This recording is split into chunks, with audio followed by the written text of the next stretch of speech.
1 साल की थी तब हमने चालू किया था। 2007 में पैदा हुई थी, 2008 में उसके बर्थडे से पहले हमने सेंटर खोला था। 1 साल की थी। 1 साल की तो सेंटर में आती क्या, पर जब 2 साल की भी आती थी ना तो सेंटर में ऑफिस में किसी को डिस्टर्ब करती ही नहीं थी। वो कुछ भी रो रही होती, हंस रही होती, खेल रही थी। माँ बाप के पास बच्चा क्या करेगा 2 साल का, कुछ भी कर रही होती। कोई भी इंक्वायरी आती, स्टूडेंट आता, कोई भी आदमी आता, बिल्कुल सीधी अलर्ट। अगर मैं शोर करूंगी तो फिर ये पैसे क्यों देंगे हमें, और पैसे नहीं देंगे तो फिर हम चीजी कहाँ की लाएंगे।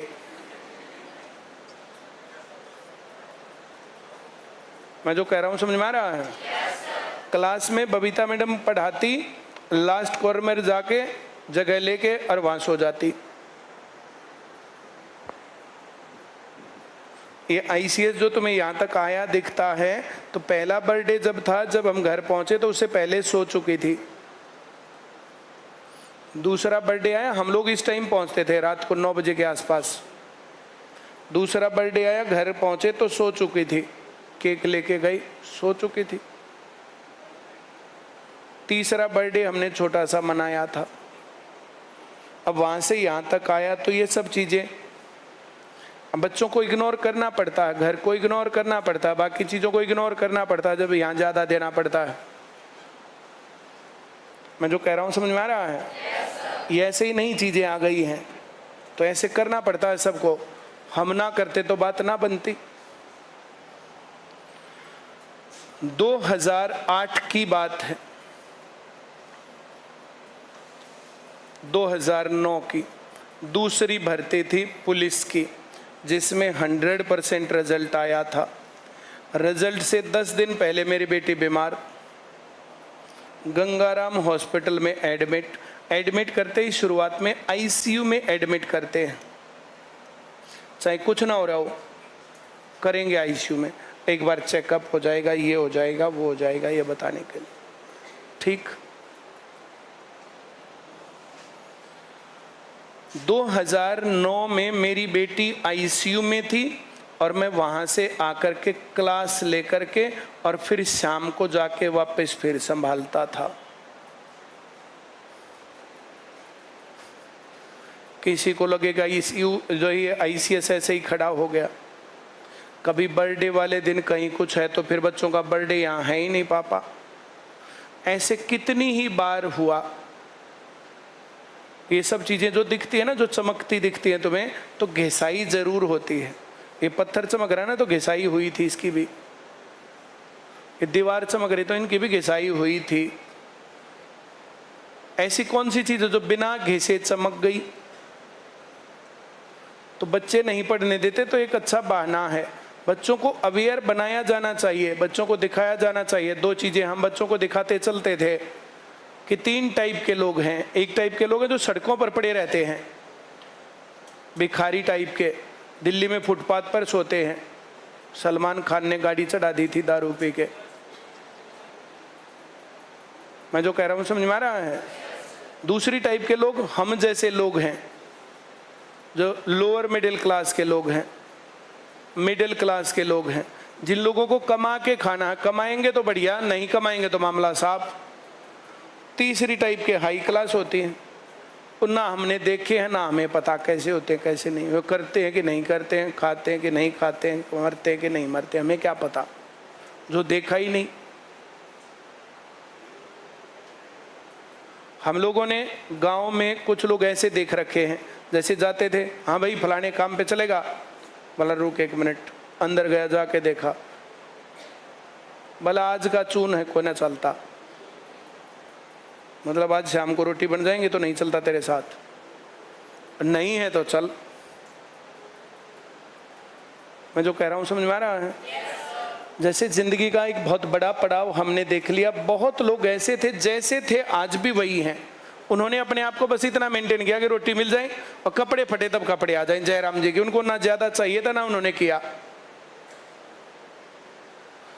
बहुत कम लोग होते हैं, भला उंगलियों पर गिन लो उन्हें, जिन्हें मिली हैं कामयाबियां, पर इसके पीछे कितने कत्ल हुए इसका भी कोई हिसाब नहीं। कत्ल होते हैं अरमानों के, अरमानों का कत्ल होता है मोबाइल के गेम छोड़ करके मैथ के सवाल करना। अरमानों का कत्ल होता है कोई सीरियल या धारावाहिक तुम लोग देखते हो घर वालों के साथ छोड़ करके, और फिर उस टाइम पर मोबाइल में टेस्ट देना। अब दोस्तों की रिश्तेदारों की शादी में जाना, अरमानों का कत्ल होता है। शादियों में जाओगे तो फिर तो लगेगी नौकरी, उन सब को छोड़ करके लगातार कंटिन्यूअस पढ़ना पड़ता है।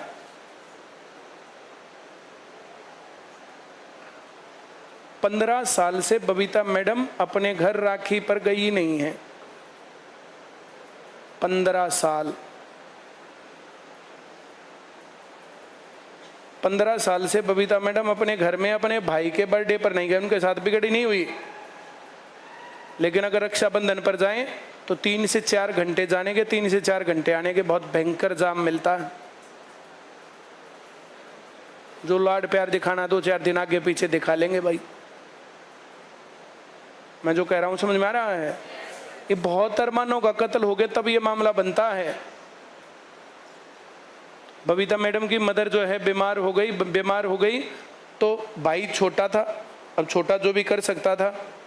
बड़ी 4 बहनों ने 1 हफ्ता तू रहे, 1 हफ्ता तू रहे, 1 हफ्ता तू रहे, 1 हफ्ता तू रहे, 2 महीने तक वहां पर एक जनी साथ रही, डिप्रेशन टाइप में हो गई थी, वापस से उसको सही कर दिया। कहाँ छोरियां छोरों तक कम है। मैं जो कह रहा हूं समझ में आ रहा है? अब ऐसे बहुत लोग होते हैं जो माँ बाप जूत खाने के काम करते हैं, उनकी इज्जत होती ही नहीं। वो तो अब माँ बाप ने अपने बच्चों को जैसा संस्कार दिया वैसा ही तो रिजल्ट मिलेगा। बोए पेड़ बबूल के तो फूल कहाँ से हुए, आम कहाँ से हुए। जैसा बीज बोगे वैसा ही फल निकलेगा, हाँ या ना? तो अपने बच्चों को इस प्रकार की बातें और ये सब चीजें सिखाई जानी चाहिए।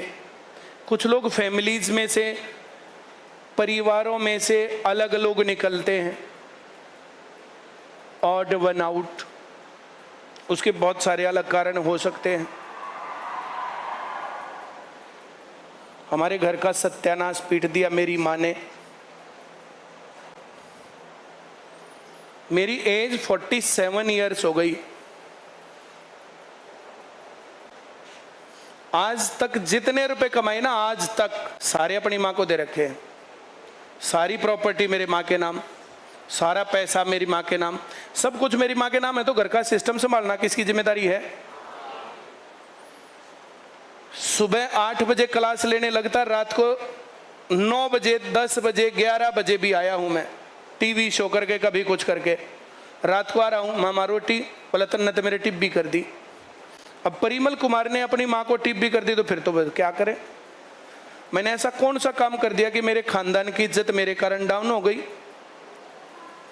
मैंने फाइनेंशियल लॉस कर दिया या कुछ और कर दिया?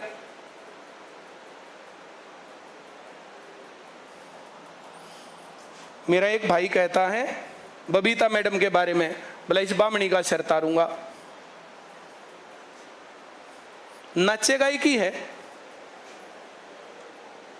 कोई मेरी मौजूदगी में मेरी वाइफ का सर काट देगा।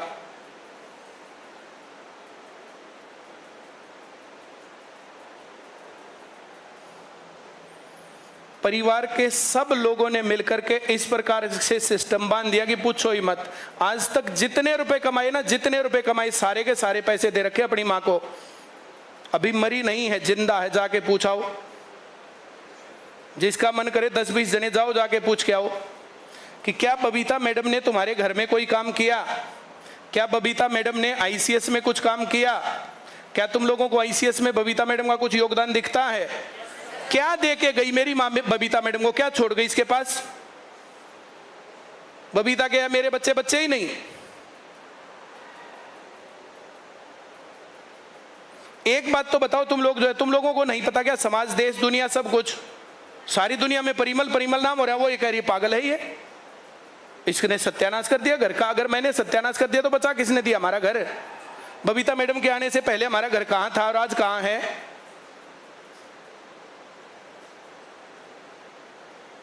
बबीता मैडम की तरफ कोई लिखा गया, तुम छोड़ो, मेरी छोड़ो, तुम लोग क्या करोगे उसकी तरफ? अगर कोई बबीता मैडम की तरफ लगा गया तो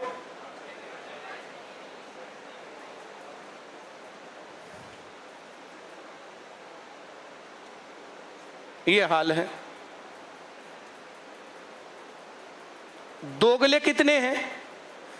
भला बामणी का सिर चाहिए और सामने आने पर पैर छू रहे हैं, और पीछे से ये षड्यंत्र चल रहे हैं, फिर पैर छू रहे हैं। मैंने मैनेज करने की, समझाने की, बुझाने की, डांटना पीटना फटकारना, कोई आदमी कोई ये बता दे कि ये कमी रह गई। हाँ, एक कमी है कि माँ के ऊपर विश्वास कर लिया। अगर माँ के ऊपर विश्वास करना गलत है तो मैं गलत हूं। अब माँ के ऊपर विश्वास करके और माँ को पैसे ना दे, तो अब विधवा थी, हस्बैंड नहीं थे, अब सब कुछ था नहीं, माँ चलो बेचारी के पास अब पैसे रख के अब अपने नाम प्रॉपर्टी करवा के और कुछ करवा के खुश हो लेगी। और क्या कर सकते हैं?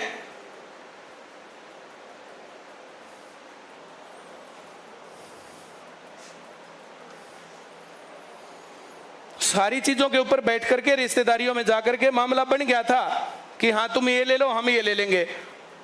वो डिसाइड होने के बाद भी उसने भी नाटके, अब ये भी जो है हम ऐसे नहीं करेंगे और ऐसे नहीं करेंगे और ऐसे नहीं करेंगे। पूरी उम्र की मेरी पूरी कमाई खा के मेरी माँ ये बोलती है कि मुझे परिमल पर विश्वास नहीं है। परिमल पर सारी दुनिया को तो विश्वास है, मेरी माँ को नहीं है। बोला पूत सपूत सुना होगा, माता सुनी ना कुमाता।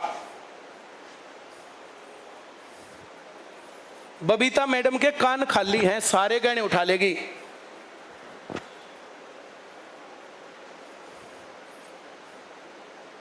और ऐसा नहीं कि कहा नहीं, रिश्तेदारियों में, जानकारियों में जहां से जो जो बात आ रही ना, हर एक आदमी को कहा है। क्या उसको पता नहीं है? ऐसा क्या कर दिया बबीता मैडम ने? एक बात तुम लोग को बता दो जरा, क्या कर दिया ऐसा? उन्होंने क्या कमा के दिखा दिया? लेकिन मेंढक को सोने की ईंट पर बिठाओ, उल्टा नाली में जंप मारेगा।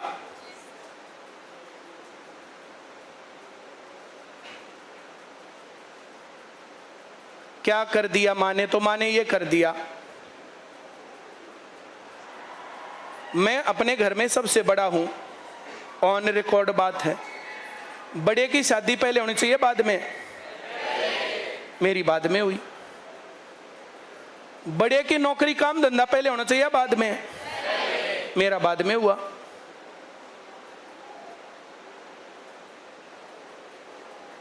और क्या कर सकते थे परिवार के लिए? सैक्रिफाइस। कितनी बार बताया कि 2000 में मेरी नौकरी लग रही थी, इसलिए नौकरी नहीं की। अगर मैं नौकरी करके चला गया और वहां शादी करके चला गया तो घर वालों का क्या करूंगा मैं? सारी दुनिया तब मुझे गाल देगी। लेकिन अगर मैंने वैसा किया होता तो आज ज्यादा अच्छा होता। अपनी माँ के लिए ये शब्द ना बोलने पड़ते। ये घटना मेरे साथ नहीं है, जितने आदमी कमाने खाने वाले लोग हैं ना, जितने आदमी ऐसा विश्वास करते हैं, सबके साथ ये होता है। माँ बाप को देने चाहिए खर्चे के पैसे, बस माँ बाप को देने चाहिए बस उनकी जरूरत के पैसे।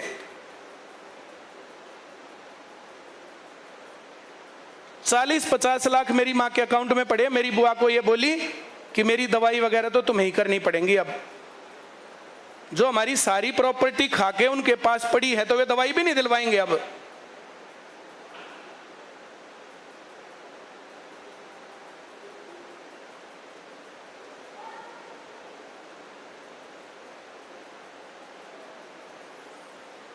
काल भरी रात है, कीड़े पड़ के ना मरे ना मेरी माँ तो देख लेना।